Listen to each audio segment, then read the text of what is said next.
Nyiragongo, Nyamulagira, Lemuvirunga, Sabinho, Mugunga, Goma, Rutshuru, Bobandana, Kibarizo, Birambizo, Kivu, Gisenyi, Ruengeri. Et dansent à vos oreilles ces noms énigmatiques dont vous avez maintes fois entendu par répéter, que vous avez vous-même maintes fois prononcé. Pour certains, un nom, c'est tout simplement un nom. Pour d'autres, par contre, la question, un jour, vous a peut-être frôlé à l'esprit. Elle y demeure, douce et tenace, comme un écho qui jamais ne s'éteint. D'où viennent-ils ces noms?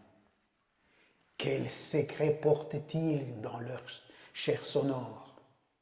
Quel impact sur notre vie, notre survie, notre identité, notre unité, notre histoire, notre savoir, notre avenir, notre devenir, etc. Laissez-moi vous dire une chose.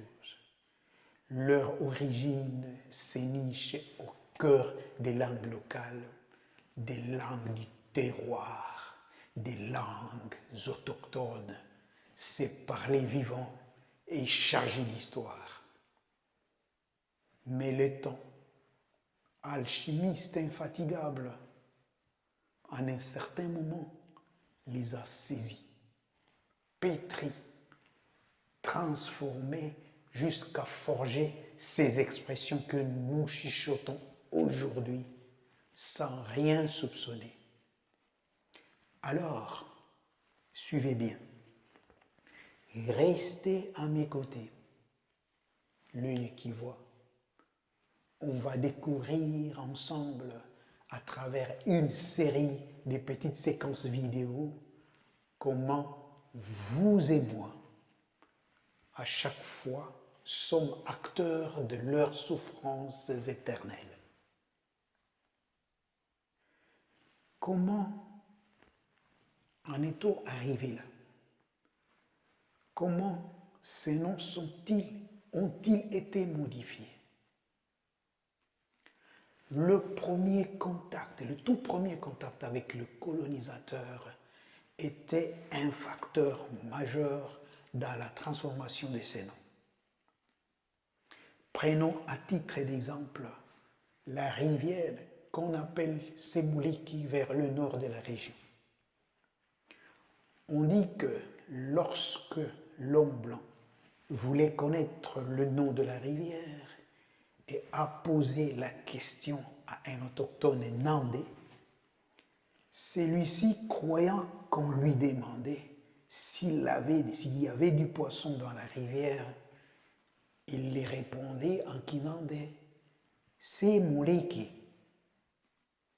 ce qui en réalité veut dire « il n'y a rien ».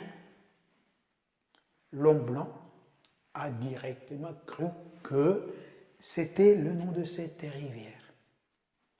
Et le nom est resté là jusqu'aujourd'hui.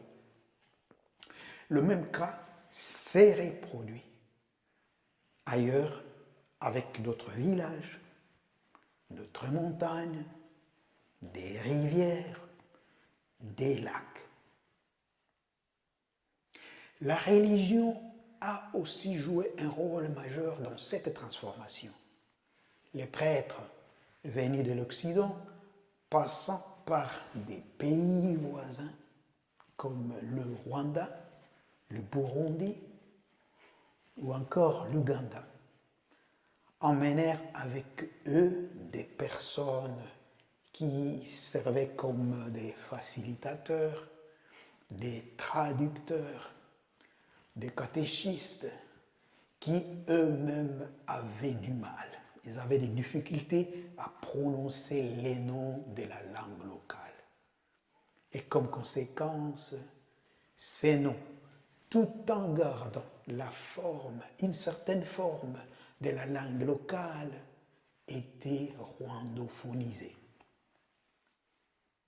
Et malheureusement, ces erreurs étaient ancrées dans des livres et d'autres documents importants.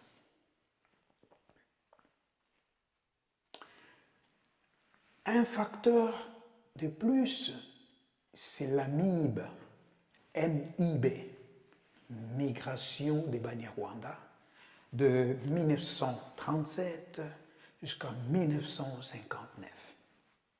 Les Belges, comme ils faisaient face aux difficultés à faire accepter leur domination, leurs pratiques esclavagistes aux populations autochtones, ils se confrontèrent alors à un sérieux problème de main-d'œuvre dans les travaux des mines, les plantations de thé, du café. C'est ainsi qu'ils décidèrent d'importer des peuples Banyarwanda vers les territoires où on les retrouve actuellement. Cette migration était par ailleurs une façon de résoudre aussi le sérieux problème de surpeuplement au Rwanda.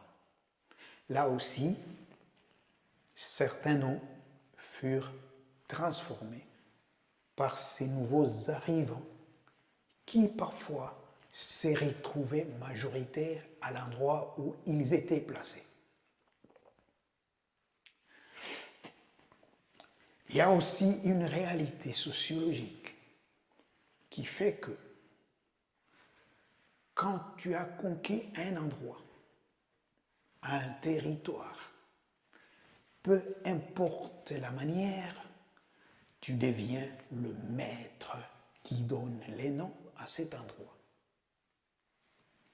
Selon ton propre agenda, selon ta culture, et c'est ainsi que, nous le savons très bien, seulement à titre d'exemple, Kinshasa. Kinshasa, c'était Léopoldville. Lubumbashi, c'était Elisabethville. Kisangani, c'était Stanleyville. Kananga, Luluabour. Mbandaka, Kokilatville. Likasi, Jadotville. Kalemi, Albertville. Là, évidemment, heureusement, nous sommes bien revenus au nom qui reflète l'identité congolaise. En Nord-Kivu, cependant, les noms souffrent encore. Ces noms crient justice. Ils veulent réparation.